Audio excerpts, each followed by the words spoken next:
Hello everyone, and welcome once again to the 8th Paper Mario The Thousand Year Door any % Tool-Assisted Speedrun. My name's Malleo, and I'll be your guide as we embark on our speedy journey throughout the Paper Mario universe. If you would like to watch alternative versions of the encode, either with or without the overlay and with or without commentary, please see the description for the alternate encode video links. If you're watching with the overlay version of the encode, then on the left you'll see visuals which track the current state of Mario's health, items, badges, etc. at any particular point in the video. If you aren't aware of what a tool-assisted speedrun is, please visit tasvideos.org for more information. Essentially, this is a demonstration of what the theoretical fastest completion of the game looks like. It's performed using a game emulator on the computer, and uses slowdown and rewind to redo small sections of the game over and over again. This is separate from normal speedruns, and is not meant to be compared to normal speedruns. This TAS is an improvement of 13 minutes and 49.2 seconds, or 49,752 frames. Immediately, you may have taken notice of the game language. In previous TASs for this game, I had opted to use the Japanese version of the game. In that version of the game, there existed a faster method of performing Teleported Room early, a trick by which I can jump to Chapter 7 much earlier than intended. This method relies on a mechanic with flurry, which operates differently depending on the game region. However, a new method was found by Really Tall, and this new method negates the need for flurry. Therefore, Teleported Room early is now just as fast on the US version of the game as it is in the Japanese version. Knowing this, the community then determined that the US version is overall faster due to even more regional differences, namely Goomba Trio skip late in the prologue, as well as a faster setup for a super jump leading up to Blimp Ticket skip. I'll discuss these tricks and their significance as they occur in the TAS. And for those who have not previously watched a tool-assisted speedrun for this game, I'll be sure to describe in detail the route and tricks used throughout. Hope you enjoy. Once I gain control of Mario at the Rogueport Harbor, you'll immediately notice a continuous chain of jumps to make my way towards the Crump cutscene. This is a trick called Speed Swap. In this game, Mario moves left and right with a speed of 2.25 units per frame, and moves up or down with a speed of 2.6775 units per frame. I can actually maintain this higher up and down speed value by moving up or down for 1 frame, followed by a continuous set of jumps performed without landing for more than 1 frame. Additionally, positioning the analog stick slightly against walls causes Mario to gain a slight speed boost, raising his speed from 2.6775 units per frame to 2.794 units per frame. Though it's hard to accurately estimate, the use of speed swaps and wall boosts most likely saves around 2 minutes throughout the duration of the game over just walking normally. The Crump battle is pretty straightforward. I can deal 5 damage by jumping twice, super guarding, and jumping twice more. A super guard allows Mario to negate all damage dealt by an enemy, and instead deal 1 damage to the enemy. This action is performed by pressing B within a 3-frame window, right before the enemy hits Mario. This X-Naut ambush cutscene actually has a random length associated with it. The time it takes the X-Nauts to move to their set positions in the cutscene is random, thus I had to try to change RNG to get the fastest sequence for this cutscene. After leaving the room, the time it takes the ending of this cutscene to progress is also random. The cutscene advances when all the X-Nauts stop jumping. Therefore, I had to try and change RNG such that not as many X-Nauts are midair, meaning the group as a whole will stop jumping sooner. And with that, I can progress to Rogueport Central.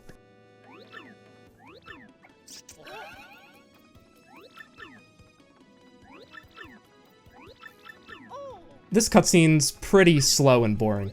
Mario and Goombella meet each other and discuss the magical map that brought Mario to town. Given that I can't read or speak Japanese, it was really nice to be able to read what the characters are saying for this new task. Though the cutscene is pretty uneventful, it does end with a cool RNG-dependent event.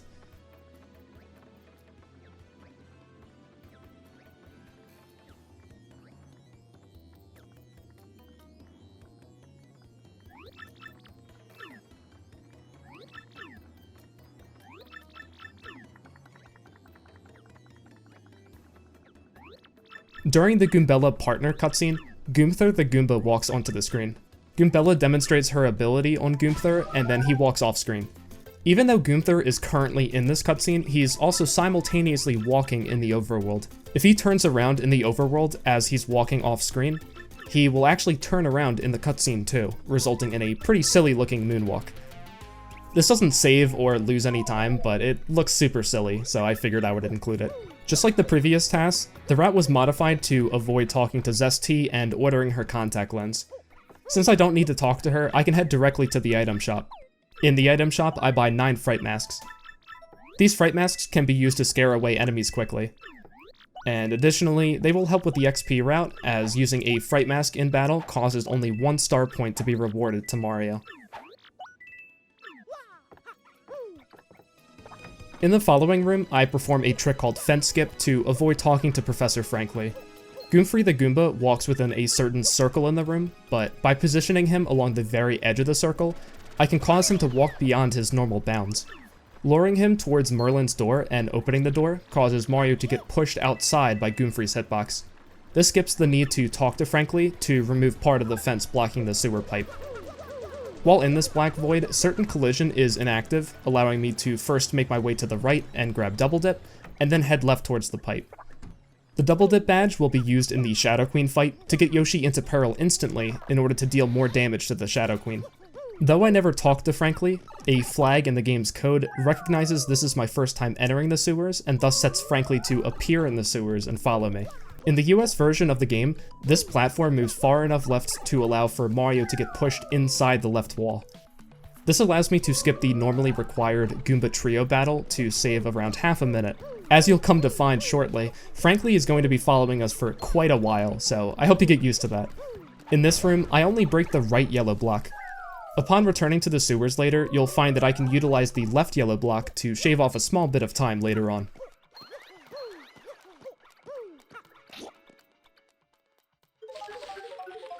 After revealing the staircase and grabbing the key, I make my way into the black room to obtain the plane curse. As it stands, the plane ability is still required to access Chapter 1 and to reach Grodus' lair in Chapter 8.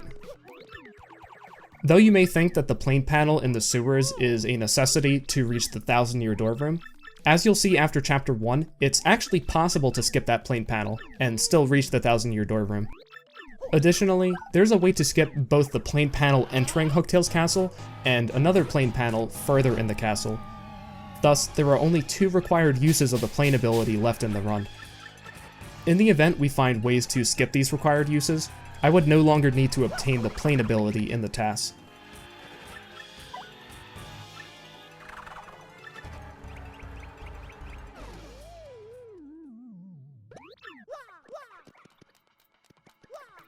Though you would normally visit the 1,000-year door after getting the plane curse, I can instead immediately make my way towards Chapter 1 thanks to Blooper Skip, which I'll explain in a bit.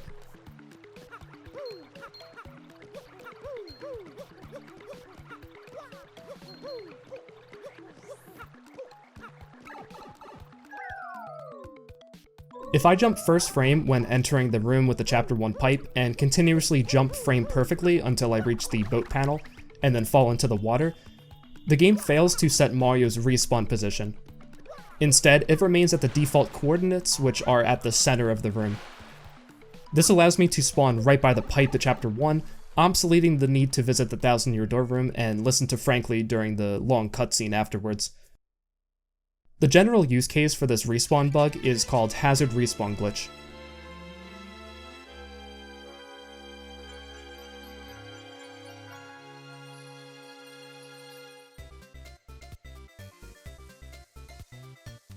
This is definitely where things start to get weird with this game, because as you can see, Frankly is still following us. There are definitely a couple funny side effects that occur because of this, and I'll be sure to point them out as they occur. I'd like to mention a theoretical glitch that, if found, would save 9 minutes. I need to go retrieve the Sun and Moonstone in order to unlock the pipe to Hooktail Castle. However, the blue switches are actually loaded inside the Sun and Moonstone pedestals.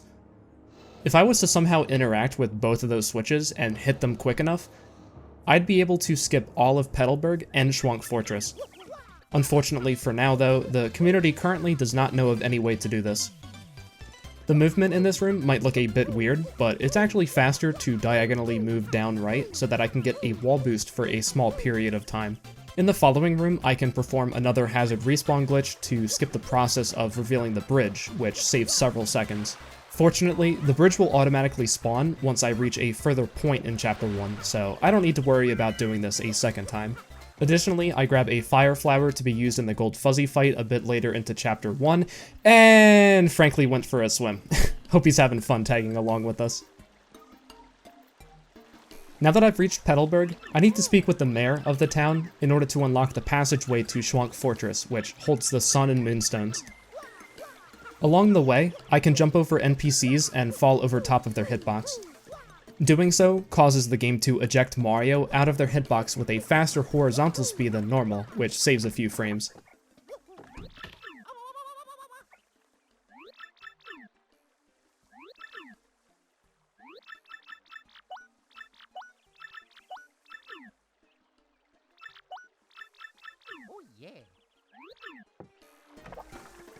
After leaving the mayor's house, I receive an email and a text box pops up on screen.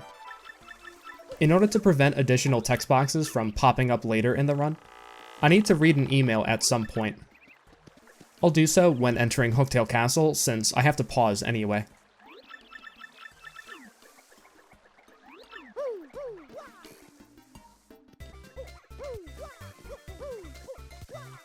Coming up are 2 instances of what we call the Shwonk Fortress skip. By using Goombella 3 frames before moving towards a loading zone, I can actually bypass the loading zone trigger and get out of bounds. Once out of bounds, I can navigate along the perimeter of the room to skip the normally mandatory Bald Cleft and Bristle battles.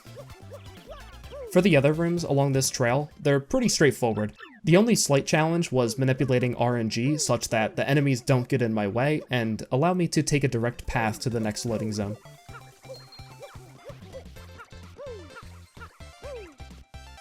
In the last fortress, I interact with the Thwomp and start the quiz. There's currently no way to skip this, so I sadly have to complete it normally.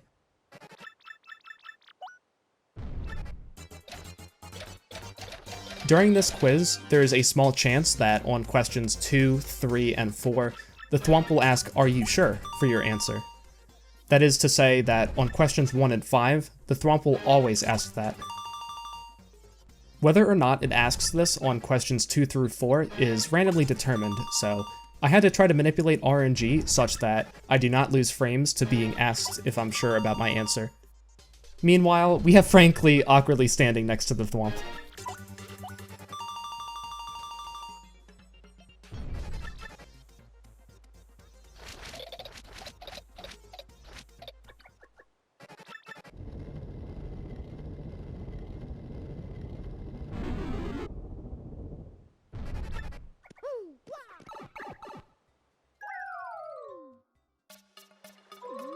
Once I enter the sewers, I grab the multi-bounce badge while making my way to the right. This will be used once during Chapter 3.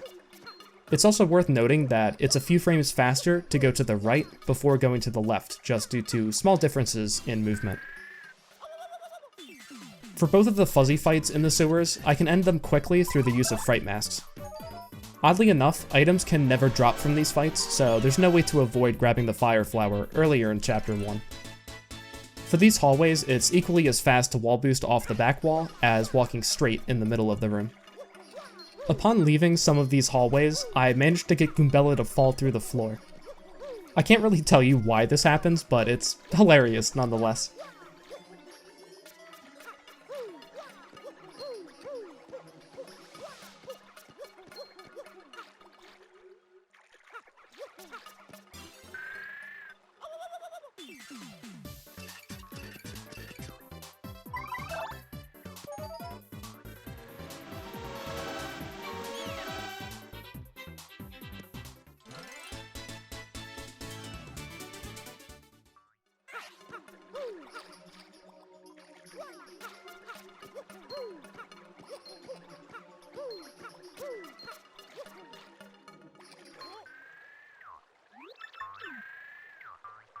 For the gold fuzzy fight, I start by dealing 4 damage through 2 jumps and 2 head bonks.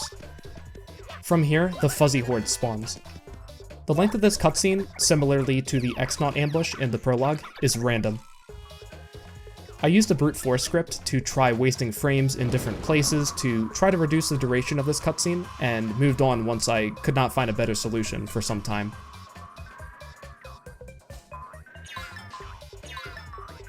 I take damage on the last two horde attacks in order to manipulate the gold fuzzy to attack Mario instead of Goombella, as it's 20 frames slower for the gold fuzzy to walk to Goombella.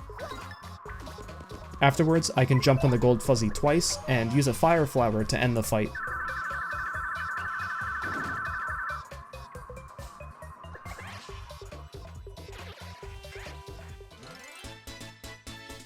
Once the fight is over, I can retreat back to Petal Meadows and meet Koops along our way to Hooktail Castle.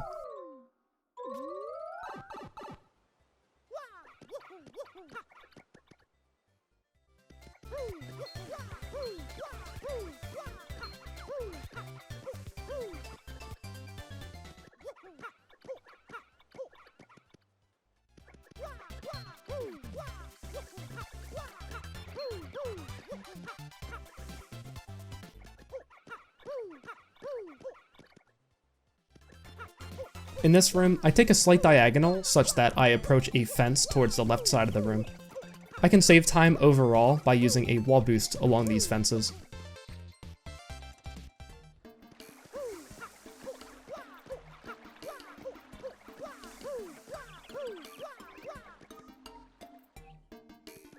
When I re-enter Petalburg, I can again get a speed boost by jumping over the Toad NPC.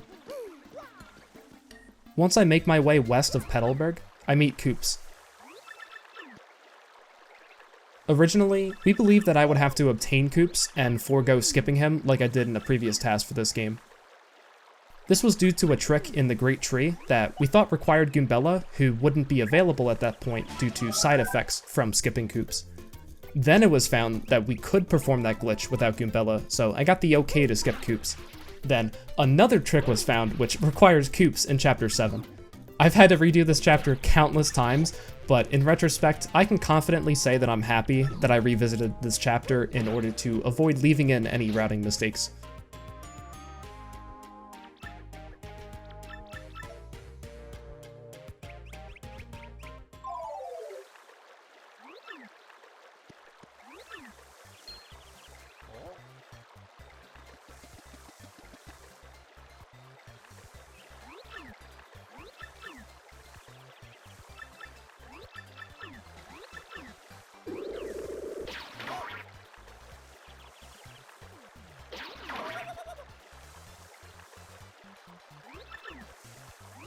After obtaining Koops, I grab a mystery item from the bush. This will be used in a bit for the Red Bones fight. In previous tasks, I've used this item for the Shadow Sirens fight in Chapter 2, but as you'll see, I no longer enter that battle, thus I can use this item for Red Bones instead. Instead of using Koops, it's slightly faster to activate both switches with Mario. I pause on top of the left block to cancel the momentum from the bounce off of the switch. This way I can immediately speed swap to the right and hit the right switch with just frames to spare. Additionally, during the pause menu, I read an email in order to prevent the additional text box from appearing when I receive emails.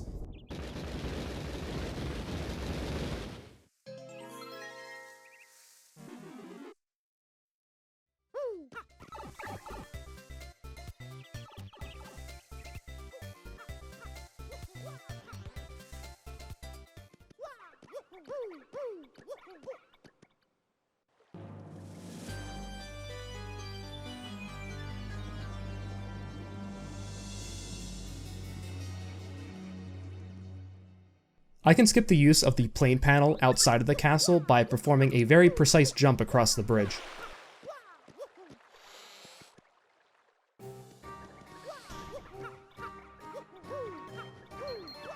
Once inside the castle, I obtain the Power Bounce badge, which will be used to jump several times in one turn. In the following room, I used a brute force script to copy inputs and allow for RNG manipulation for a cutscene that occurs in a bit.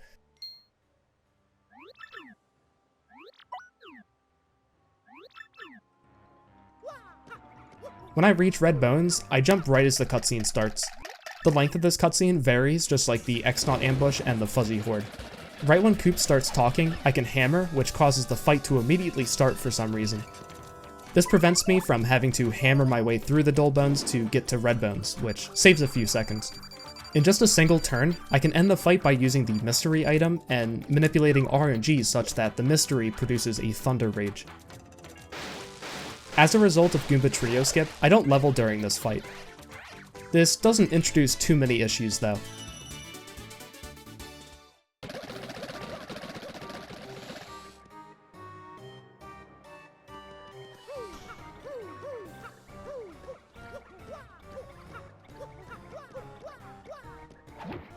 To skip the need to obtain the key for this door, I can perform a Goombella buffer in the following alcove, which allows me to fall back in bounds below.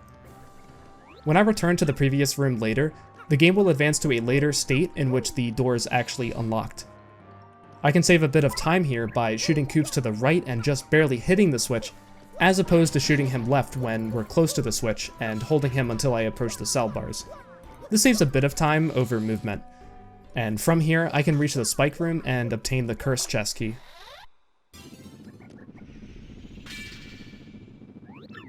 The spike room is always fun to work on because of the in-game timer.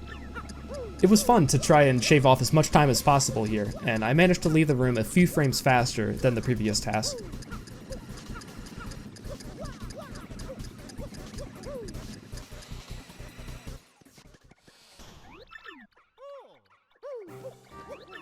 I'd like to mention that once I have paper mode, I've satisfied the only condition necessary for teleporter room early. The new method for this trick involves unspinning from paper mode in a precise way, which I'll describe in more detail as it occurs later in the run. Though I could immediately leave chapter 1 now and go perform teleporter room early, I actually need to access the Great Tree later to obtain the super boots, which are necessary for the setup to Blimp Ticket skip. As such, I actually need to complete Chapter 1 in its entirety and sit through a cutscene with Punio to reveal the path to the Boggly Woods pipe. So I sadly have to begin traversing farther into Hooktail Castle. On my way out of the room, I grab the Attack Effects R badge. This badge will cause Hooktail to lower her defense by 1, allowing Malleo to deal damage during a set of power bounces. Now I have to backtrack for a bit in order to obtain the key to access the higher level of Hooktail Castle.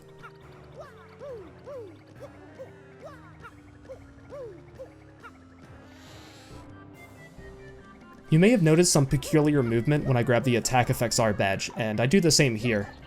I can delay the unspin animation by first jumping on the same frame I exit paper mode. From there, I hold neutral on the analog stick the frame before I land. The frame after, I can hold an analog stick angle and speed swap and open doors without having to endure the slow paper mode unspin animation. In the large staircase room, I can avoid using Koops to hit the switch to raise the block. Instead, I can jump on the block and pause just like I did when unlocking Hooktail Castle earlier in Chapter 1. And this saves a bit of time over using Koops. In this room, I first go into paper mode and pause to equip badges. I unpause such that I can begin walking in paper mode after hitting the switch, which allows me to cover some distance when I normally wouldn't be able to. I made sure to prevent Malleo from walking too far left over the edge of the platform. Afterwards, I jump straight to the window, which skips the need to hit the left switch with Koops. To raise this block quicker, I can again skip the use of Koops by pausing on top of the switch.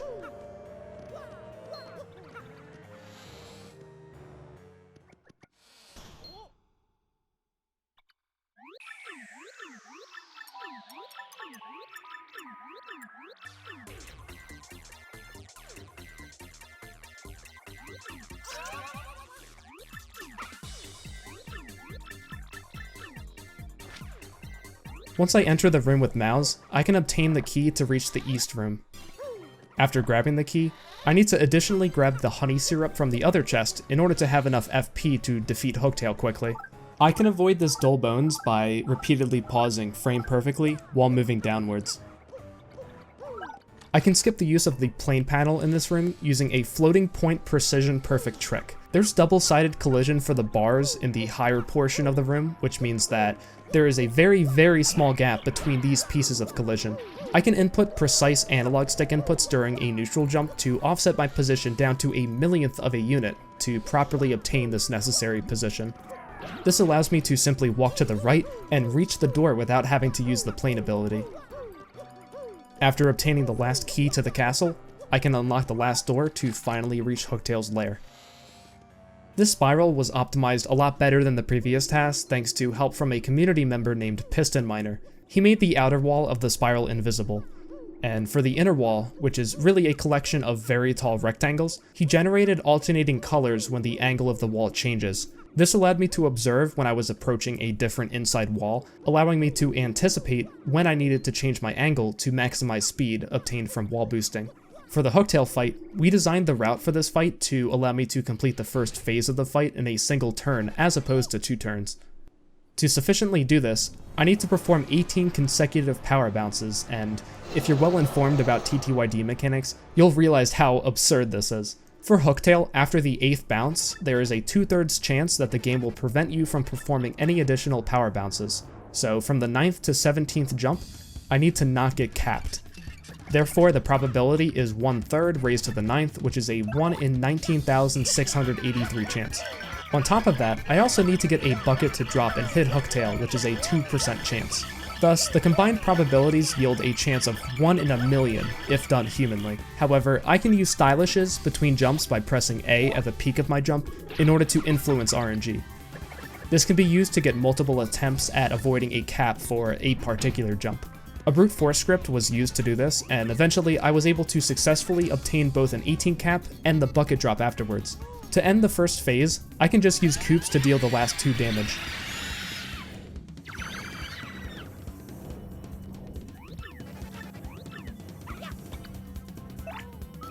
For the second phase, I first need to use the honey syrup retrieved earlier in the castle in order to replenish my FP. With my newly replenished FP, I can perform 10 more power bounces to complete the Hooktail fight.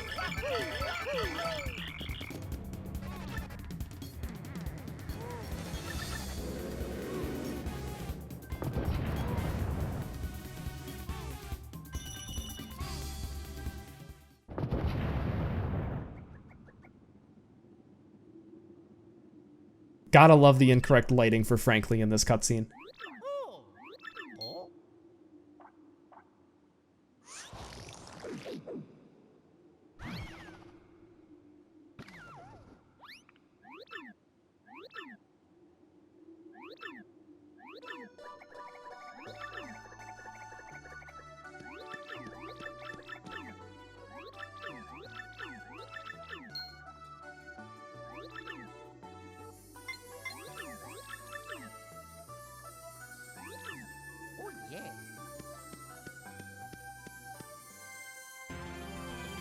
After obtaining the Diamond Star, I can progress to the first intermission sequence.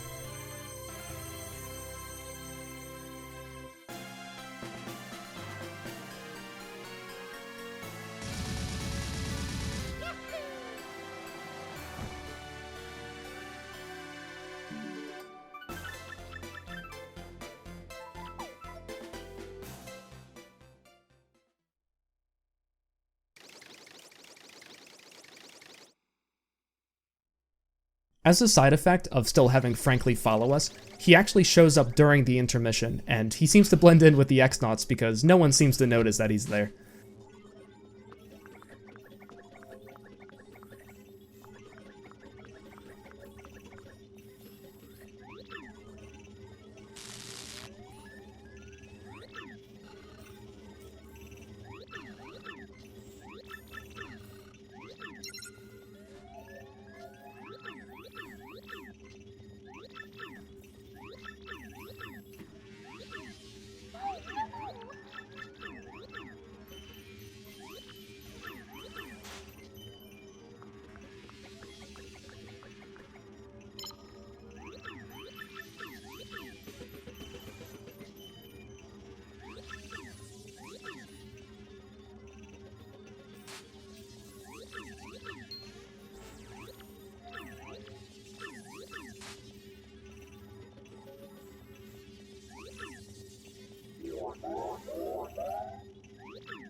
When I gain control of Peach, I can use a modified version of speed swapping. If I move up or down for 2 frames instead of 1, I can then move left or right for 14 frames and retain the higher up and down walking speed. I first have to enter the bathroom to progress further into the intermission. Then I can walk towards the room which stores Tech, who is the sentient computer that controls the Shwonk Fortress. And frankly trails behind Peach for the entirety of this intermission, which is hilarious. It's worth mentioning that in order to maximize horizontal distance, it's faster to not walk up or down to initialize the walking speed swap. Instead, I initialize it by walking at a slight diagonal. This causes my left and right speed for that 14 frame duration to be lower than if I were to move up or down, but because I actually cover some horizontal distance during the initialization of the speed swap, I actually cover more distance overall.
Again, for the Bowser intermission, frankly shows up for the ride.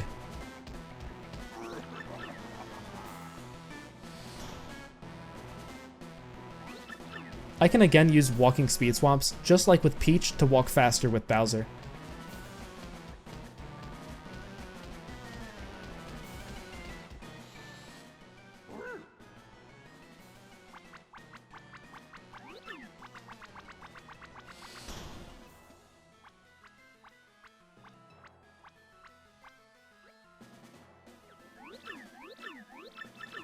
For some reason, Cammy asks Bowser if he likes fried eggs, and it's 1 frame faster to say that Bowser hates fried eggs due to how much text appears on screen compared to the other option.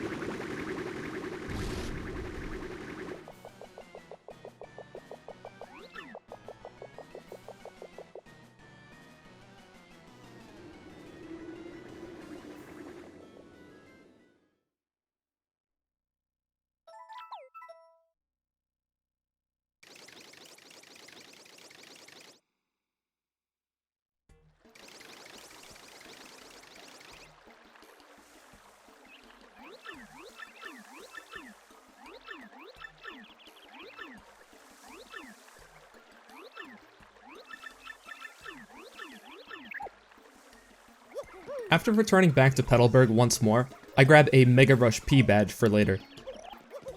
As opposed to previous TASs, I'll be using Mega Rush P badges to allow for Yoshi to deal substantial damage to enemies later on in the run. This is ultimately faster than getting Mario into peril, because I'll be able to get Yoshi into peril a lot quicker, especially during the Shadow Queen fight, thanks to the use of the Double Dip badge and a point swap item. I'll go into more details about that at the end of the run. After reading Peach's email, I head westward to return to Rogueport sewers, being sure to use some wall boosts along the way.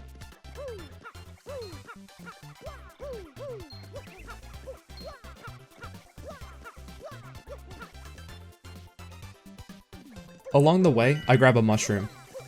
This will be used within the next minute to skip the use of the plane panel in the sewers to approach the 1000-year door room.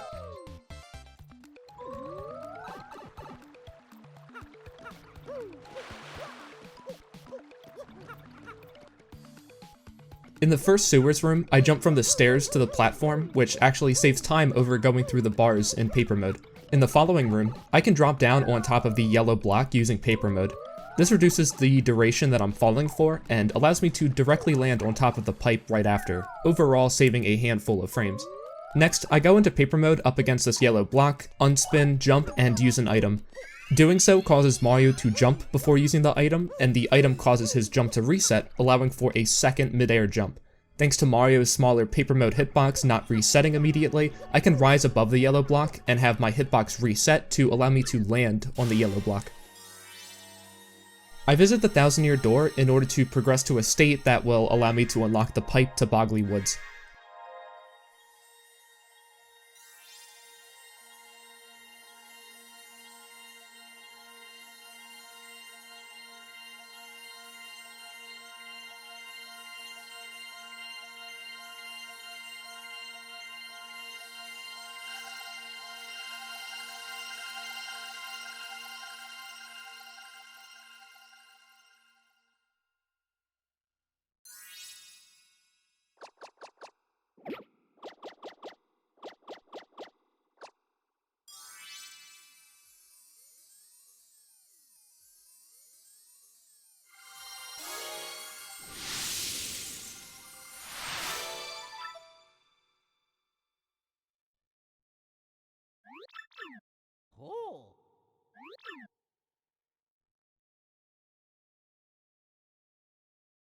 I love how during this cutscene, you can hear the other version of Frankly that's following us repeatedly jumping while out of bounds.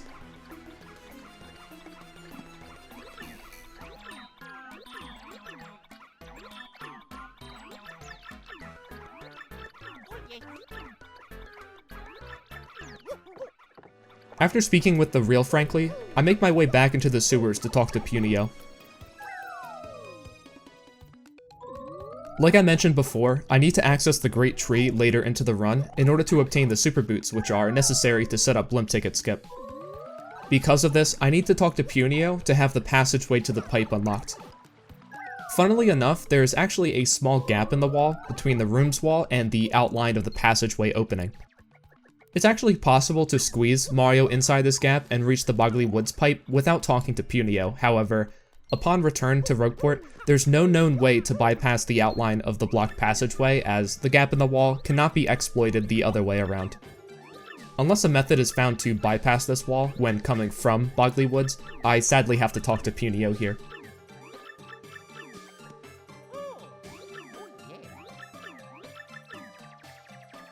Once the passageway is revealed, I immediately ditch Punio, leaving his brothers and sisters in X-Naut captivity within the tree, which is cruel, I know, but we care about speed here. Now I want to head towards the teleporter room so I can advance to a Chapter 7 state.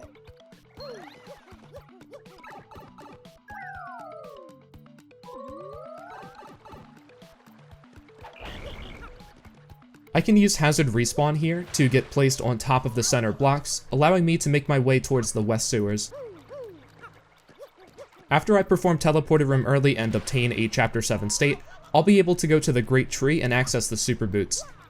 If I tried getting the Super Boots before visiting Chapter 7, I would have to complete a large portion of Chapter 2 normally, whereas performing Teleporter Room early before getting the Super Boots allows me to avoid engaging in any Chapter 2 cutscenes, which saves a tremendous amount of time. To get up to the higher platform here, I can jump on top of the upward curving portion of this pipe and just barely land on top of the save block. For Teleporter Room early, I can exploit a small gap between wall collision by going into paper mode and then unspinning and jumping on the same frame. Because Mario's paper mode hitbox is a lot smaller, and because jumping while unspinning resets Mario's speed to a larger value instantly, this gives me just the right combination of factors to allow Mario to literally slip right through the gap. Shoutouts to Really Tall for finding this again, I love how it turned out. The first visit to Chapter 7 here is a bit different than the previous TAS in that I grabbed the first 2 card keys on the first visit as opposed to grabbing them all on the second visit. It doesn't make any difference when I grab the left card key, as the movement to reach the room takes the same amount of time. As for the card key in Grodus' office, this card key will not spawn unless you are properly set to a Chapter 7 state, and I obtain this proper state by going into a back room and reading the red note. Afterwards, Grodus' office card key will spawn. If I were to grab this card key on the second visit, then this would mean I have to read the red note on the second visit. However, it was found that because of another trick during the second visit to the fortress, I'm not actually required to read the red note on the second trip. Thus, it saves a few seconds to grab the card keys in this order.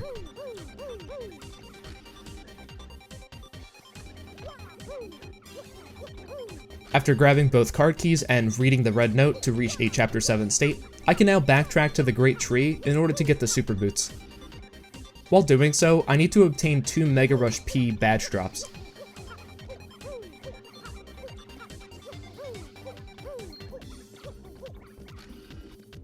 Upon returning to Rogueport, I waste frames in a specific way in order to properly align my RNG value such that I'll get the Mega Rush Ps to spawn 2 rooms from now. In this room though, I need to bypass the fallen pillar to the right, which can be done through the use of a super jump. I position Koops far away left such that when I activate him before opening the teleporter room door, he has an additional frame of activation delay. This causes the game to initialize Malleo's jump, but the game fails to reset flags associated with this initialization. Afterwards, stepping up onto a higher surface grants me Y velocity, and with the improperly reset flag, I can gain infinite height when I jump, allowing me to scale the tall, invisible wall by the pillar. Then, I drop down onto the arch of the loading zone to limit how long I fall, as my speed is actually decreasing the longer I fall. With a sufficient RNG value upon entering the room, I successfully managed to get both Mega Rush Ps to spawn in battle. Once the Mega Rush Ps are held in battle, I just have to manipulate an easy 25% chance for the badge to drop afterwards. During both of these fights, I use Fright Masks to end the fights quickly, as I don't really have any other means of dealing a sufficient amount of damage.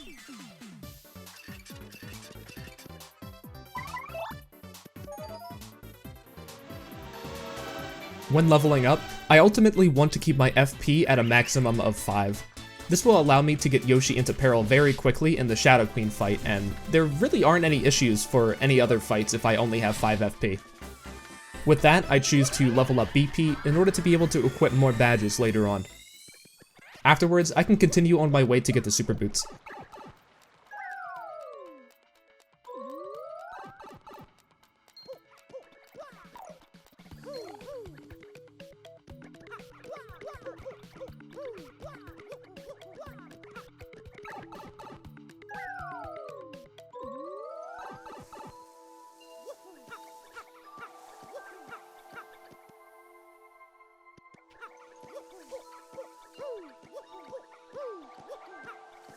Along the way to the Great Tree, I grab a honey syrup.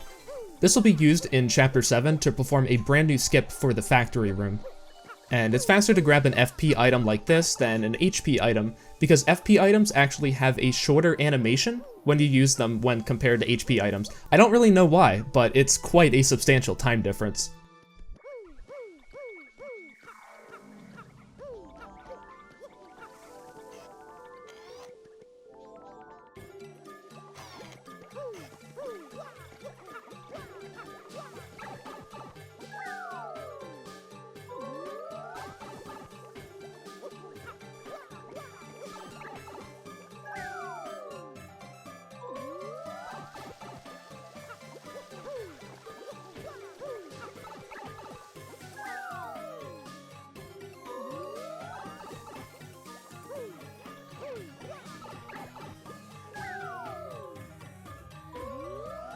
In the 10 Jabby fight room, I go into paper mode in a precise corner of the loading zone, unspin, and pause buffer a jump. When I unpause, Malleo gets pushed out of bounds, and I can then get behind the Jabby hive and trigger the loading zone. Once that's out of the way, I've successfully obtained the Super Boots. I also think it's funny that the dialogue that pops up says you got a Super Boots, though from a programming perspective, I imagine it would be a bit too tedious to check whether or not the item is plural. When demonstrating how to use the Super Boots, there's a 1-frame window where I can jump after landing. This doesn't waste any time, and it looks pretty silly, so I wanted to include it.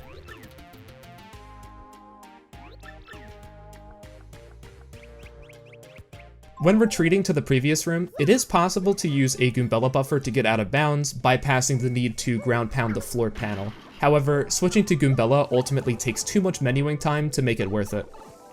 When I return to the 10 Jabby fight room, the game now processes that I am mid-Chapter 2 because I obtained the Super Boots. Thus, the Jabby fight cutscene starts, and I get kicked out immediately. Funnily enough, getting kicked out like this actually saves a bit of time over walking across the room normally, so thanks for that, game. With that, I can now backtrack all the way to the Rogueport sewers. Coming up in a few minutes, I'll be traveling to Chapter 6 in order to complete that chapter, and I'd like to give some background as to why I need to beat Chapter 6 and why I had to grab the Super Boots. Ultimately, my next main goal in this run is to obtain Yoshi, and I'll do that by performing Blimp Ticket Skip. One prerequisite for this glitch is that I need an email to spawn in North Rogueport.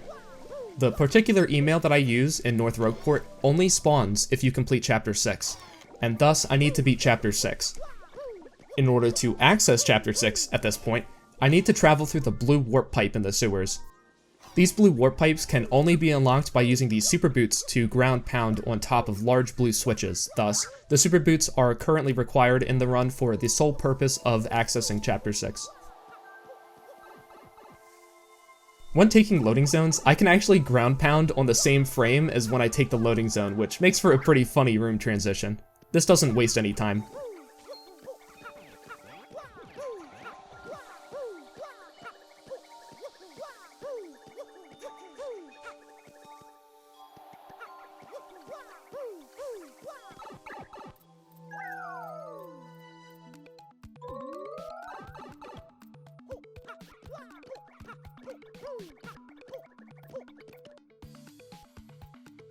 Here, I can again use unspin cancels like in Hooktail Castle to avoid enduring the slow unspin animation. Again, for these warp pipe rooms, I use Hazard Respawn Glitch to make my way on top of the large middle blocks.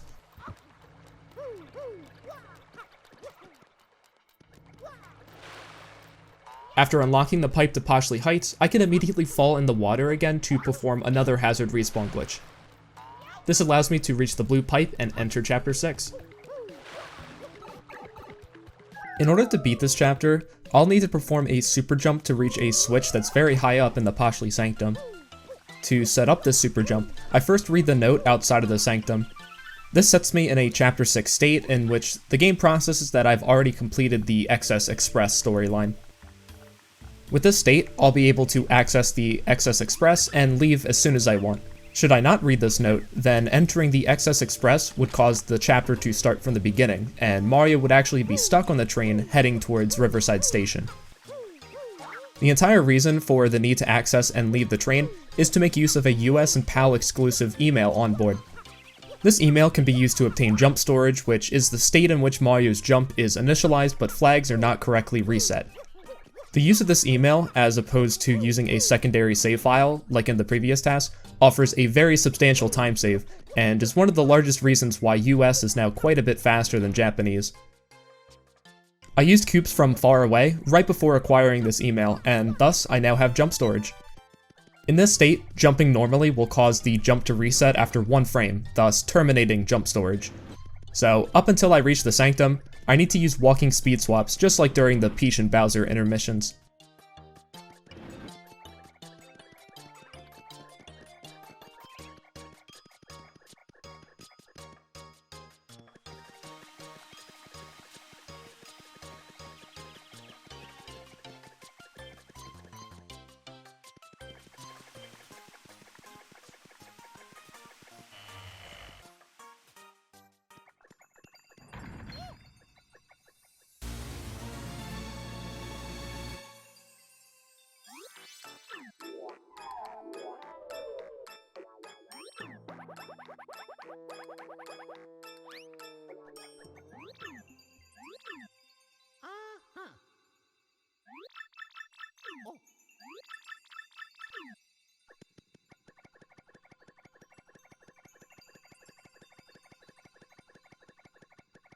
Once inside the Sanctum, I can step up onto the back floor and super jump high to the left.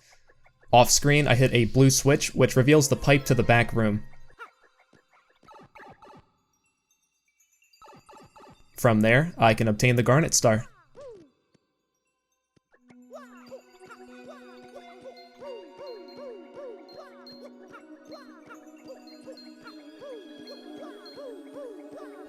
Additionally, this star will be really beneficial as it grants Mario the special ability Showstopper, which can be used to randomly scare enemies away in battle.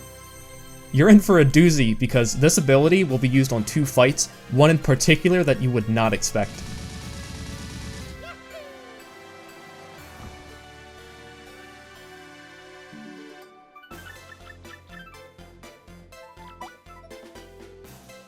After obtaining the Garnet Star, I can clip out of bounds and respawn in the center of the room. This saves about a second over walking normally. It was pretty fun to implement this, especially considering Solidified Gaming found this clip right when I got to this point in the TAS.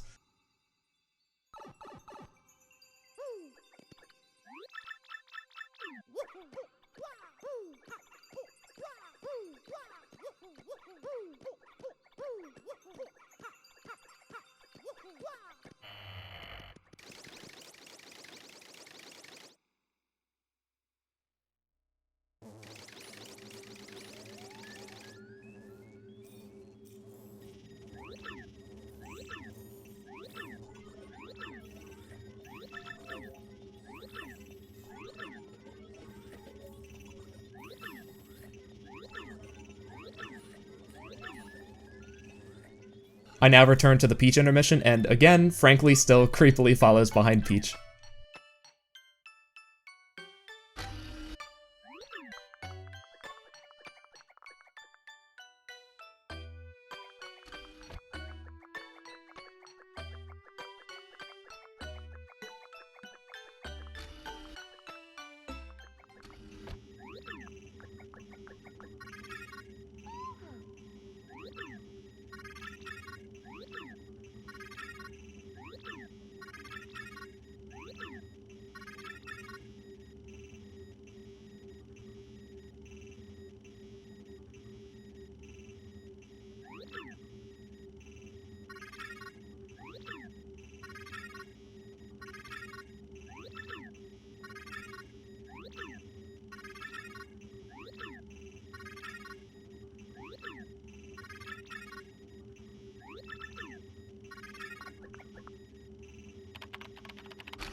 These Bowser intermissions are really fun to work on and are pretty straightforward.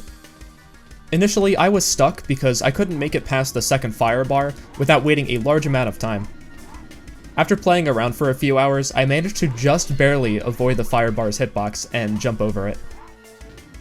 For this intermission, I did test grabbing power-ups to make Bowser gigantic, as that would allow him to avoid climbing down the flagpole at the end. However, due to fire bar cycles, it's not faster to do so.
Upon returning to Rogueport, I can perform an unspin clip to get out of bounds on the train tracks.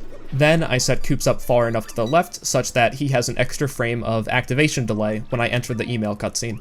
This gives me jump storage, and I can step up onto the train tracks to perform a super jump straight to the blimp in the background. And frankly falls below the map. Gotta love that.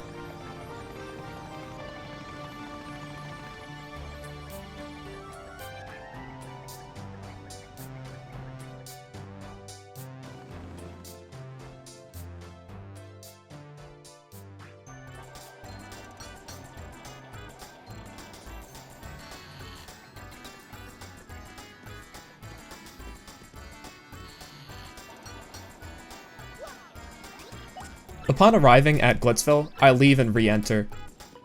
When entering Glitzville for the first time, certain flags are set that recognize that this is your first time visiting the town. Leaving and re-entering allows the game to not use those flags anymore and correctly recognize that you're in or past Chapter 3.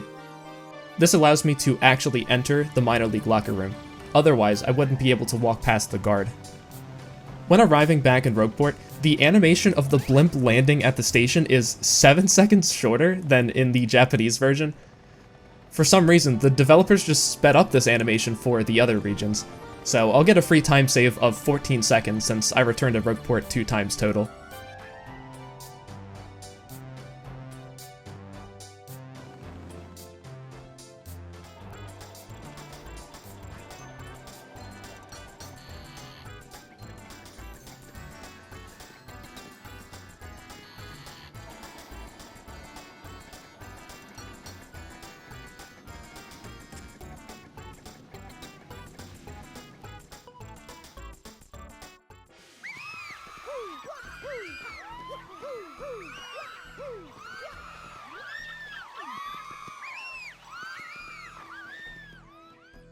Though there's a guard standing in front of the door for the minor league locker room, I can actually activate the door just by facing away from the guard. For these fights, Jolene will give me a special condition to meet, such as win in 5 turns or less, don't use items, don't swap partners, etc. It's very easy to manipulate RNG to allow for a suitable condition that doesn't impede on the route. Additionally, it was routed that I want to obtain 5 fright masks and 1 point swap from various different item throws across the fights in this chapter. I knew going into this chapter that was going to be a big challenge, as we didn't really understand item throws that well. Essentially, we worked backwards by designing a brute force script that mimics the RNG calls that occur in the game. Through this script, we could simulate the calculations that occur in determining whether or not a particular item that we need will spawn. This was used to trim off 11.5 seconds from an earlier attempt which did not use the script. I'm very satisfied with the result, and for more information on how we accomplished this, I'd recommend checking out my video on this topic entitled Reverse Engineering Audience Item Throws in TTYD. To conserve fright masks, I chose to use a power shell here to knock out all of the Goombas with Koops. As you'll see for a majority of these fights, I want to use fright masks to limit how much XP I gain by the end of Chapter 3. As a side effect of engaging in this Goomba battle for the first time, Grubba shows up on stage even though Jolene shows up for all the others. I also need to conserve fright masks such that I have 3 fright masks left over when I leave Chapter 3, as these will be used on later fights. While waiting for the guard to arrive inside the locker room, I can move around the room and do silly things like get Koops stuck inside a locker.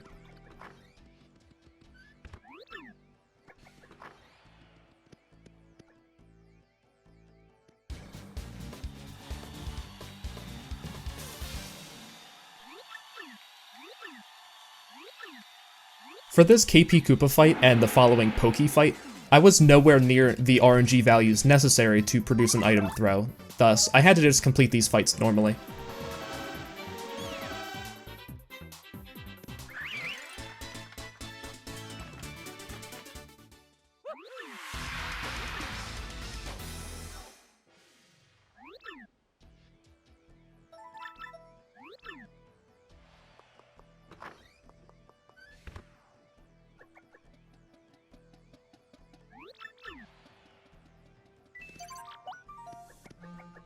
There's not a whole lot I can do while waiting for the guard to activate. Hammering, jumping, or going into paper mode lengthens how long it takes the guard to appear, so the only option I have while waiting is to just walk around.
For the Dull Bones fight, it's best to use a multi-bounce, so I paused to equip it. I could have equipped it during a previous pause when in the 10 Jabby fight room, but doing so caused my RNG index to advance a lot farther, resulting in bad RNG for the item throws in Chapter 3, so I'm confident for now that it's fine to equip it here. While there's some downtime for these fights in terms of insightful commentary, I'll take some time to discuss the production of this task.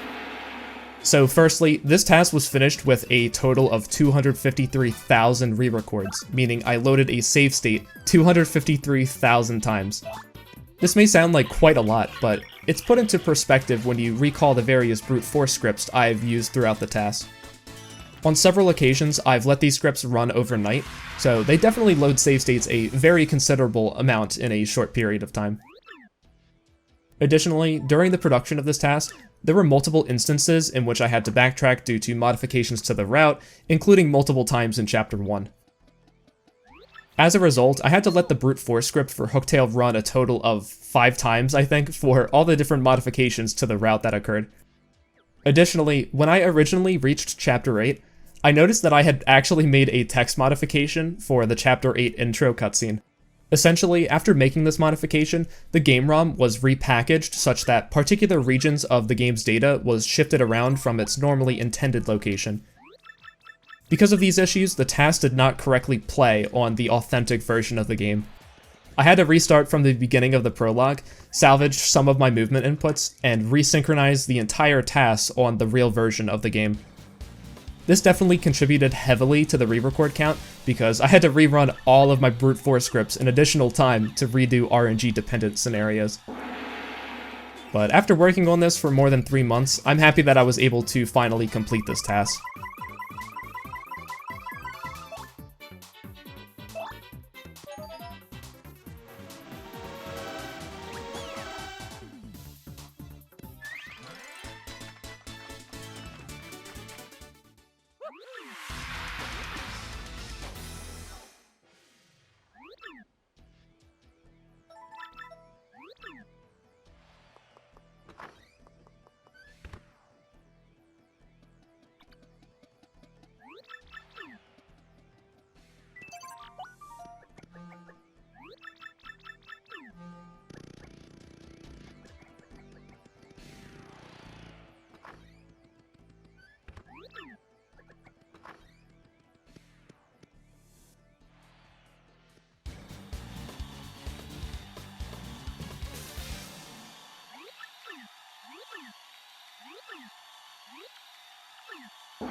Now that I've completed the last fight before the Armored Harriers, I have 3 Fright Masks in my inventory along with a point swap. This way, I'll be able to complete the last few necessary fights throughout the game quickly.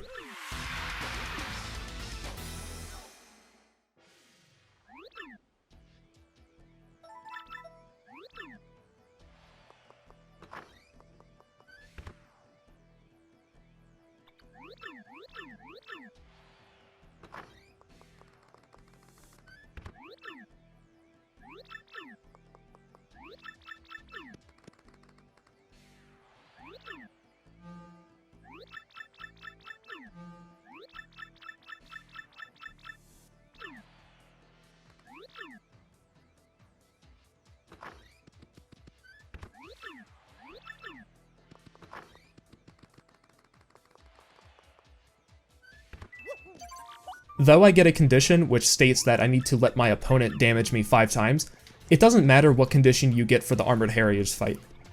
For this fight, it's intended that you run away, as without Yoshi, you can't deal damage to the Armored Harriers.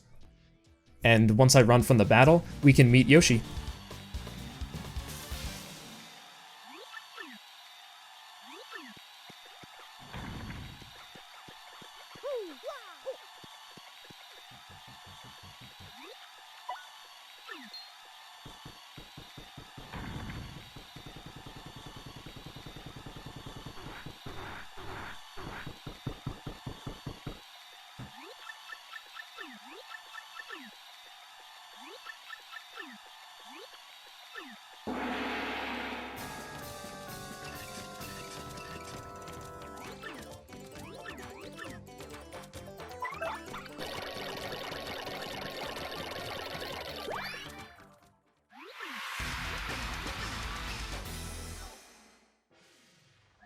As you'll notice, Frankly is sadly no longer with us. At this point in Chapter 3 normally, a Yoshi egg would appear and start following us around. Then, that egg would despawn and Yoshi would appear. Even though the egg never spawned, the game clears any followers from Mario's party, thus Frankly is removed.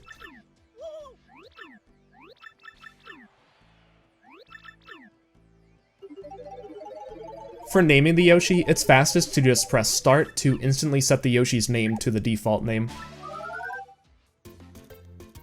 Yoshi's great because he'll grant me the ability to walk faster, but ultimately Yoshi is necessary for the TAS in order to perform Palace Skip, a trick by which I can skip a plethora of chapters and a large portion of Chapter 8.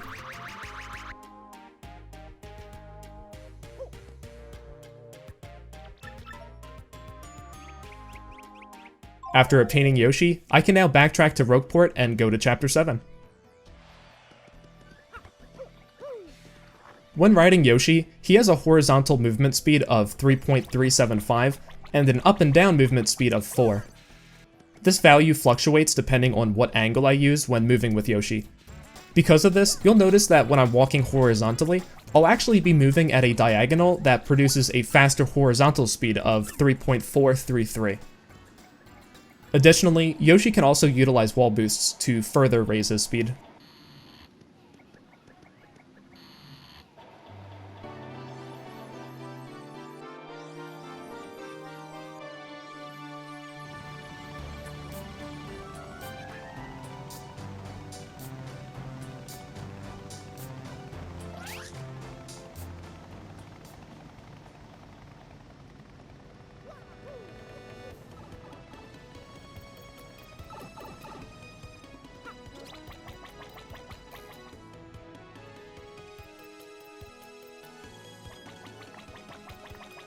Before heading to Chapter 7, I manipulated RNG to produce an additional Mega Rush P to spawn in a West Sewers battle. This is the 4th and final Mega Rush P that I'll be obtaining, and having 4 Mega Rush Ps allows me to reduce the number of turns it takes to defeat Magnus Von Grapple 2.0, Grodus, and the Shadow Queen, so it's highly important that I grab it. Afterwards, I can again jump to the save block to reach the higher platform. Funnily enough, performing the unspin clip for Teleported Room early is actually faster than entering the room normally, even though the door is unlocked now. This is similar to Blue House Skip in Paper Mario 64, where in my TASs for that game, I found it was faster to perform the skip again rather than open the door normally.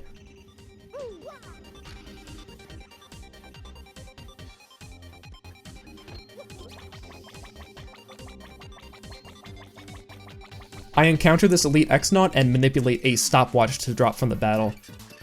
This stopwatch will be used during the Shadow Queen fight in order to prevent her from attacking in the last phase of the fight.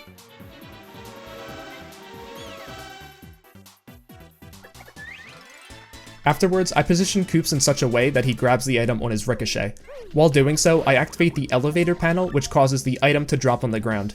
From there, I wait a bit to manipulate a Z-Yux far off screen to begin walking towards Mario. From here, I get Goombella off screen such that she activates with an additional frame delay, and I grab the item as she activates. Then I manipulate the Z-Yux to hit me. Normally in this state, I would be stuck in place until I close out of Goombella's text box, but getting hit by the Z-Yux allows me to leave the battle and have full control of Mario. During this fight, I also get Yoshi into peril for later. So this process grants me a state we call text storage. After this fight, I push Yoshi out of bounds, cause him to fall, close out of his text box, and use Yoshi. Closing out of the text box and using Yoshi allows me to warp to his Y position. Since he was falling, I can reach the lower level of the fortress without having to complete a quiz which grants you an elevator key. This saves approximately 20 seconds, I believe. I was able to prevent resetting the tile cycle by barely making it onto the lit up tiles as they swing back around to the right. With this third and final card key obtained, I can make my way towards the factory room. On my way there, I use Yoshi right before an HP drain lands on me to obtain jump storage. This will be used in the factory room in a little bit to skip going into the background of the room.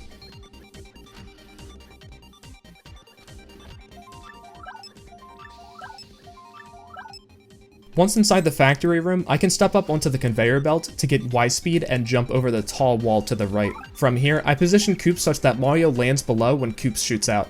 I pause and unpause to gain control of Mario, then I go into paper mode, pause, and use an item. The delay from unspinning from paper mode and the use of the honey syrup allows Koops to sufficiently bring the card key far enough to the right in such a way that the card key will begin falling.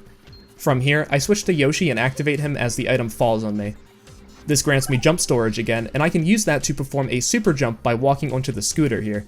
This skips the need to go into the background, get back to the higher platform, reveal the stairs, and climb the stairs to Magnus Von Grapple 2.0. This saves about 20 seconds. In actuality, it saves more time in the factory room itself, but because this trick requires Koops, it leads to substantial differences in the route. Some time is lost from not being able to skip Koops. While setting up that last super jump, I equipped all my Mega Rush badges in the pause menu. Thus, I can simply perform 4 ground pounds with Yoshi and take out Magnus Von Grapple 2.0 in one turn.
I was able to activate the Sanctum door with Bowser a lot earlier than the previous task.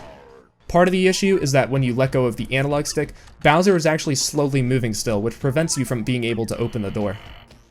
By pressing A and B on the same frame, Bowser immediately stops moving to breathe fire, and he can activate the door too.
Once I've returned to Mario's perspective, I have to head down a sublevel to speak with Tech.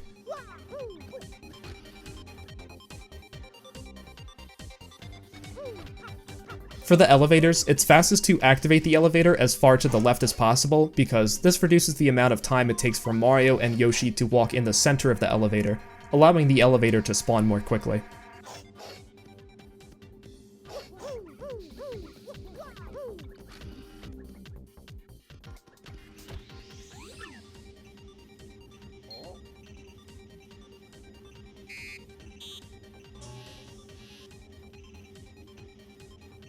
I find it really odd that in order to generate this randomized screen static, the game actually calls RNG around 30,000 times per frame. This seems like a pretty inefficient way at handling this static, but hey, whatever works, I guess.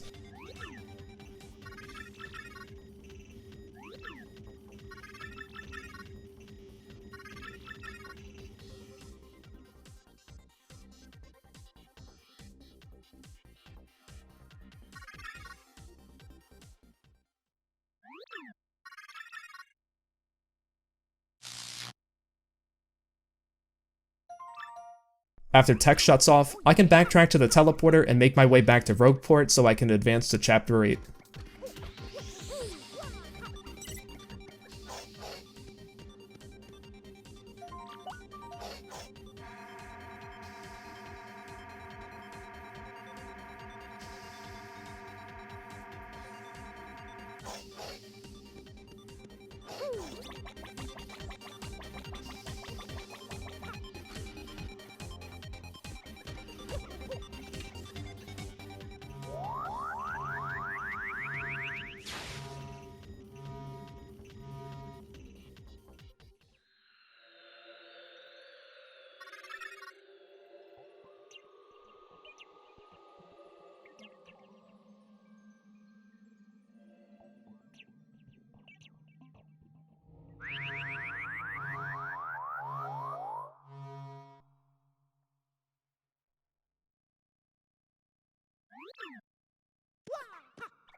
After speaking with Frankly, I use Yoshi. Instead of the normally long animation of Mario hopping off of Yoshi, I can hop off right when I enter this email cutscene. This causes Mario to immediately hop off Yoshi and land on the ground. This gives me jump storage, but I don't actually need it for anything. There's a pipe that can take me to the 1,000-year door room, but the path to it is covered up by a wall that is only removable with the use of Flurry. Since I skipped obtaining her, I have to perform a very precise jump along the water to reach the boat panel and walk to the pipe. It was pretty fun to work on this and implement it.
In just an hour and 23 minutes, I've reached Chapter 8 by only obtaining 3 of the 7 crystal stars. Onward to Chapter 8.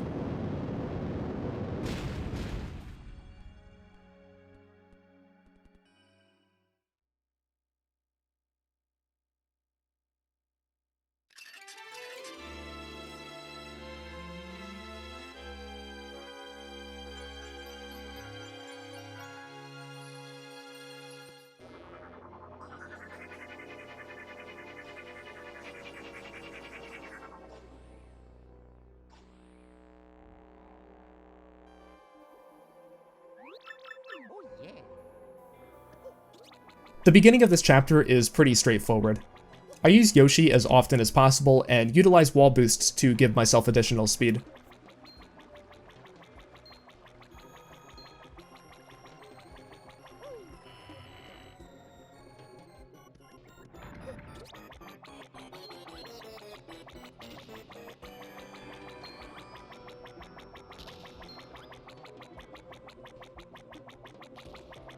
By using paper mode and some careful movement, I can squeeze in between the two gold bill blasters to avoid encountering them. I can avoid taking a sharp upright angle around the last set of spikes by squeezing in between the two diagonal sets at the end of the room. There is a hazard respawn glitch I can perform in this room to spawn in the center of the room, but this loses a few seconds over just walking normally. For the fire bars, I can use some careful angling to make it around the fire bars, which normally require tube mode. For unknown reasons, I can't perform the same early battle glitch like I did with Red Bones. These two cutscenes operate differently for some reason. Additionally, it appears that the cutscene of the Dry Bones falling does not have a random length, unlike the Dull Bones cutscene back in Chapter 1. I hammer some Dry Bones away, hop on Yoshi, and encounter Dark Bones. For this fight, it's fastest to manipulate Showstopper to kill all the enemies instantly. I intentionally fail the first action command in order to speed up the attack. Missing the action command lowers the accuracy of Showstopper, but I was sufficiently able to manipulate RNG to allow them to all die from it. I upgrade BP to be able to equip Double Dip later, in addition to the Mega Rushes later on.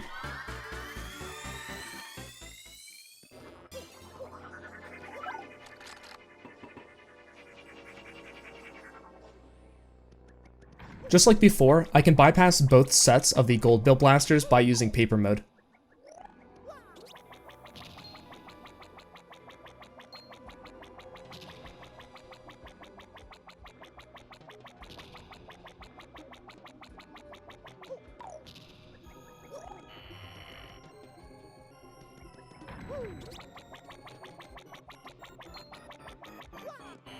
For this staircase maze room, the order is as follows: down, down, up, down, up, and down. The rooms are pretty straightforward, and I just try to maximize my speed by utilizing wall boosts.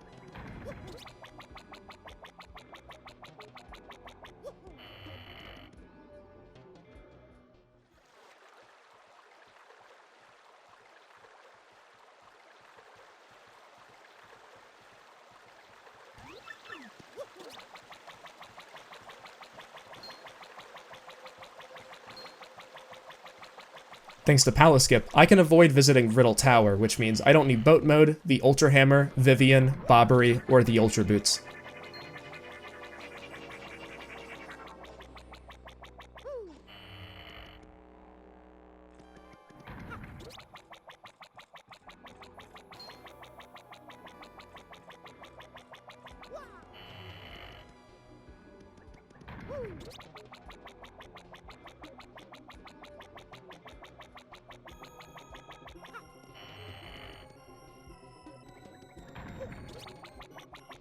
For Palace Skip, I first encounter the left ember and use a brute force script to manipulate an item drop. It doesn't matter what the item is, but I just need it to set up text storage. I then perform a delayed Goombella buffer into the item by setting Goombella far enough off screen, and I do so very close to the other ember. This way I can immediately enter and leave the battle to gain control of Mario again. Then I traverse to the bottom left corner of the room, push Yoshi out of bounds, and perform a Yoshi teleport to warp down to his Y position. There's a spring that normally exists for a portion of this room that is not currently loaded, and conveniently, the spring remains loaded. I use this to land on the seam of the room, and I equip Double Dip, swap to Koops, and set him up within the Ember's range of movement. Then I use the spring to land behind the left door, jump towards the top left corner of the room, and release Koops to hit the ember. After running away from the fight, I can perform a double jump mid-air to just barely land on the back seam of the room. From here, I can simply walk to a loading zone beneath the floor to advance to the end of the chapter. This method saves a bit of time over the previously used method in the TAS because it skips one battle encounter.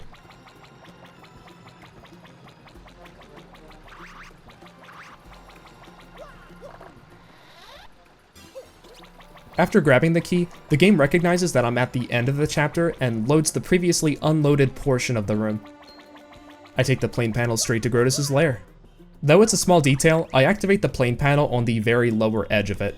Doing so causes the game to not restrict the pitch of Malleo's airplane while above the plane panel, allowing me to nosedive immediately and therefore gain a lot more speed early on.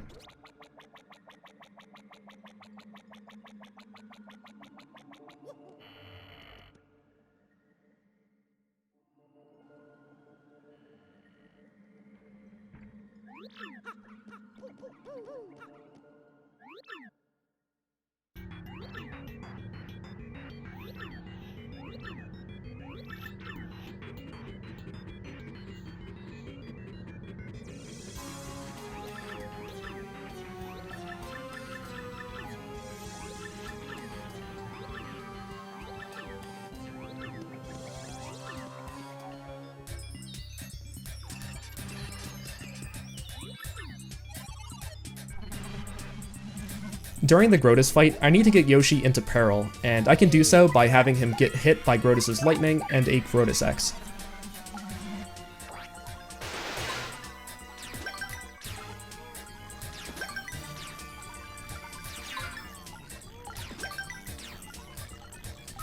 Afterwards, I jump twice on a Grodus X to kill it and remove Grodus' shield.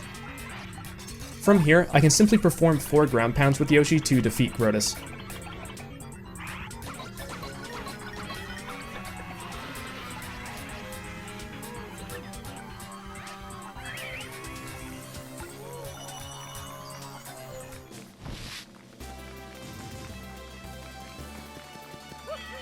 Though we don't necessarily need more BP, it's still important to not upgrade FP, as that'll make getting Yoshi into peril a much slower process.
You may not expect this, but Bowser and Cammy are actually susceptible to Showstopper. For a failed Showstopper, they both have a 2% chance of dying, so the combined probability of them getting hit is a 1 in 2,500 chance. Oddly enough, I managed to get this scenario by only wasting 2 frames, I believe.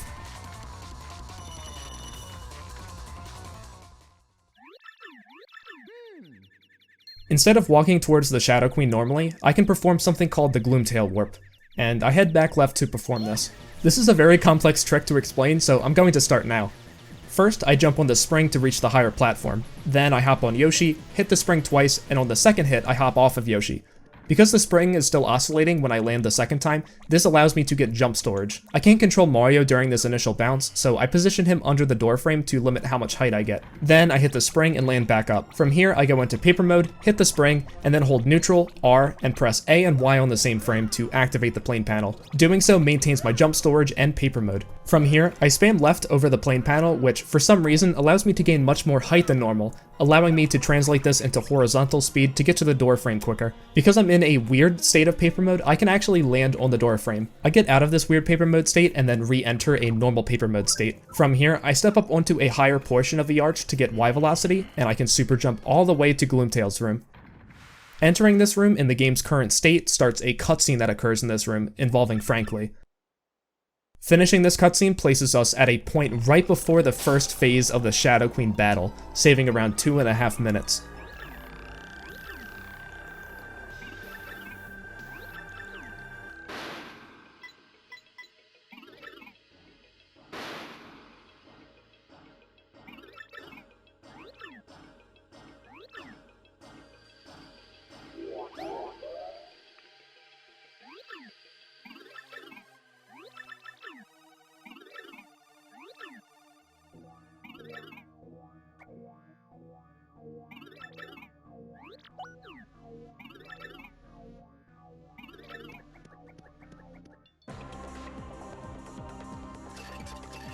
For the first phase, I need to deal 61 damage to advance to the next phase.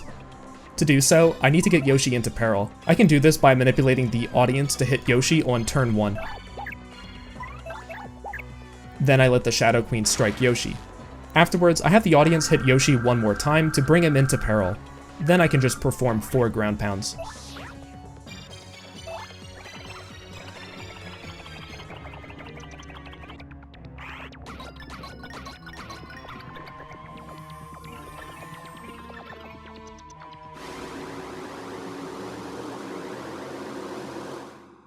Once the Shadow Queen transforms, I need to attack her 3 separate times. I first jump with Mario.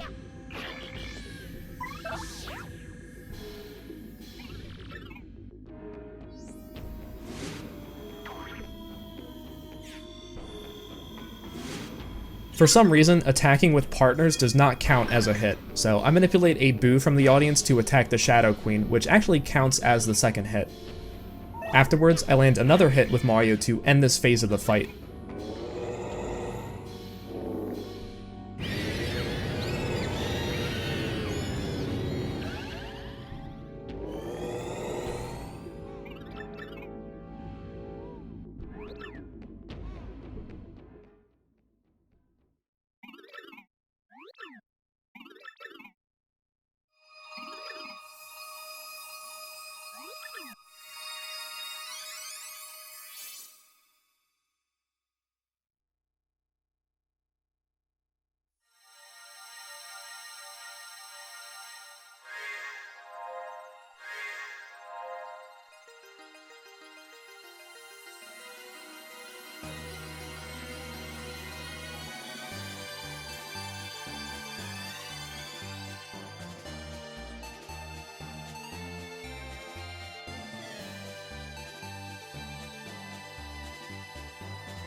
I can't help but feel so happy over the fact that at this point, there are so many characters in this cutscene that we have never actually encountered throughout this TAS.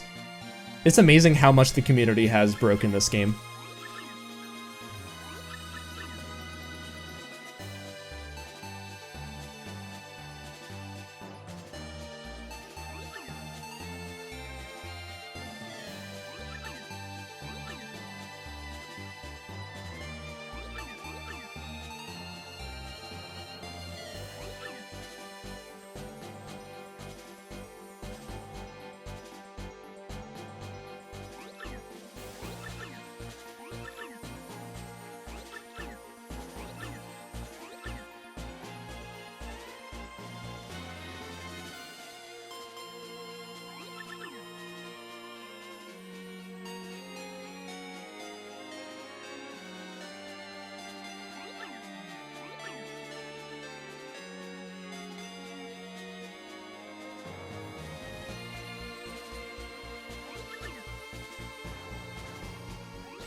Here I use Double Dip with a point swap. Double Dip costs 4 FP, which brings me down to 1 FP. Then the point swap switches Yoshi's health with my FP, therefore setting his health to 1. I then use the stopwatch obtained during Chapter 7 to make the Shadow Queen and her hands fall asleep, preventing her from attacking after this turn. I then perform 4 ground pounds to deal half of her health.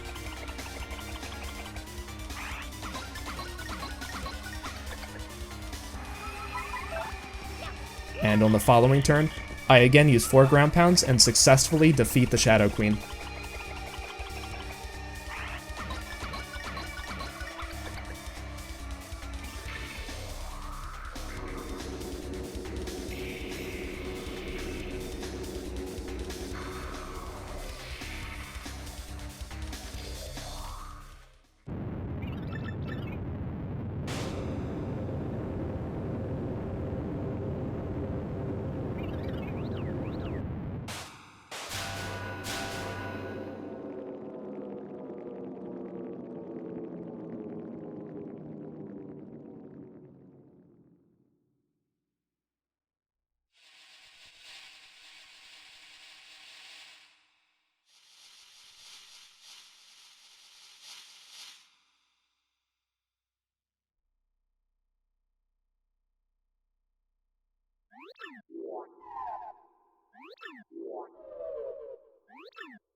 For this cutscene, the game never performs checks to see if you've actually obtained all the partners, therefore twice as many partners show up as I actually had throughout the TAS.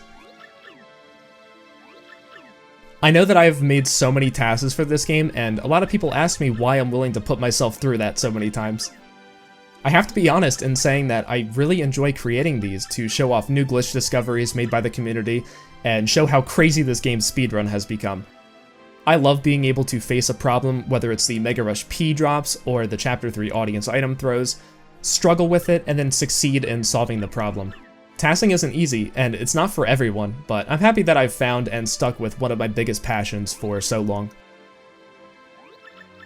The first TAS I helped make for this game was almost 7 years ago at the time of uploading this, and we finished with a time of 4 hours, 52 minutes, and 30 seconds.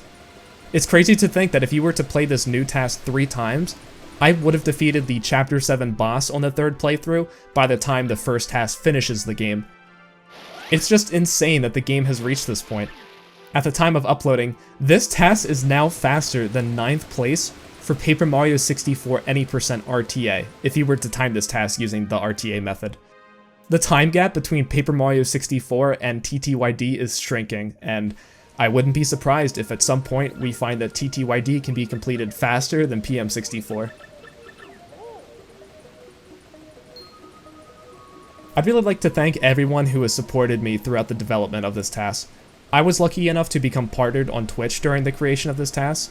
A lot of people expressed their interest and investment for the development of this TAS, and I can't thank everyone enough, and I can't express how much it means to receive this level of support.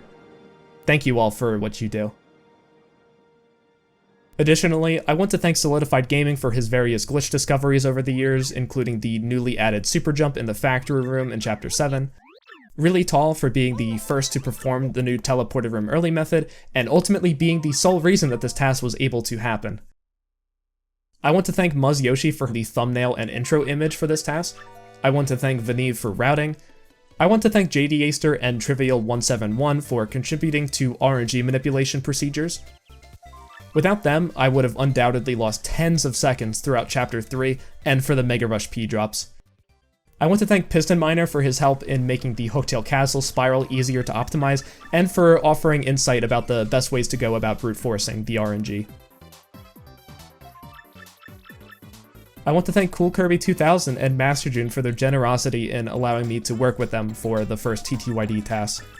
Had they not welcomed me aboard the project with open arms, I may not have continued on to develop these TASs. I want to thank you, the viewer, for watching all the way through. I genuinely hope you found this TAS to be entertaining. Thank you so much.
Yeah.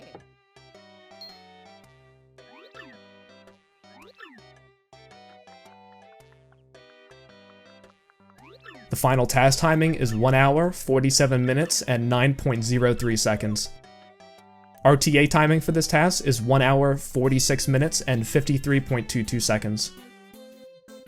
Until next time, have a good one.